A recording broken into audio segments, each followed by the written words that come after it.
നമസ്കാരം KSEB. ഇതെന്താ current ഇല്ലാത്തത്? മാഡം എവിടുന്ന വിളിക്കുന്നത്?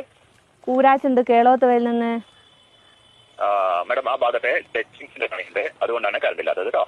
ഏത് നമ്മൾ തൊട്ട് കൂട്ടുന്ന ടച്ചിങ്സോ? അയ്യോ മാഡം, ആ ടച്ചിങ്സ് അല്ല, കറണ്ട് കമ്പിയിൽ തട്ടി നിൽക്കുന്ന മരക്കൊമ്പുകളൊക്കെ വെട്ടുന്നുണ്ട്, അതുകൊണ്ടാണ് അതിന്റെ പണി. അത് കഴിഞ്ഞാൽ വരണം. നിങ്ങൾ എന്റെ വീടിന് മുമ്പിലെ ടച്ചിങ്സ് എപ്പോഴാ വെട്ടി തരിക? നിങ്ങളെ വീട് കറക്റ്റ് ഏരിയ ഒന്ന് പറയാവോ? കണ്ണാടിപ്പാറ പള്ളീന്റെ അടുത്ത്. കണ്ണാടിപ്പാറ പള്ളിയുടെ അടുത്ത് ഏകദേശം 2 മണിയൊക്കെ കഴിയും കേട്ടോ. അല്ലോ, നിങ്ങളൊരു 11 മണിക്ക് മുമ്പായി വന്നിട്ട് എന്റെ ആ ടച്ചിങ്സ് ഒന്ന് വെട്ടി തന്നിട്ടുണ്ട്, എനിക്ക് കറി വെക്കായിരുന്നു. മാഡം ഈ കറി വെക്കലും നിങ്ങൾ ഈ ടച്ചിങ്സും തമ്മിൽ എന്താണ് ബന്ധം? അത് എന്റെ മുരിങ്ങേന്റെ കൊമ്പ് നിങ്ങളെ കമ്പിമേലാ തട്ടിക്കെടുക്കുന്നത്, അതൊന്ന് വെട്ടി തന്നിട്ടുണ്ടേ. എനിക്ക് അത് ചക്കക്കുരുവിലിട്ട് കറിയും വെക്കായിരുന്നു, മുരിങ്ങേന്റെ ഇല ഉപ്പേരിയും വെക്കായിരുന്നു. മാഡം പരമാവധി വരാൻ പറയാം അവരോട്, ഉച്ചയ്ക്ക് പെട്ടെന്ന് വരാൻ പറയാം കേട്ടോ. അത് കണക്ക് നിങ്ങൾ വെക്കല്ല. ആ രാകേഷാ വരുന്നെങ്കിൽ ഓനോട് ഒരു 50 ഉറുപ്പ്യന്റെ മത്തിയും വാങ്ങാൻ പറയോ?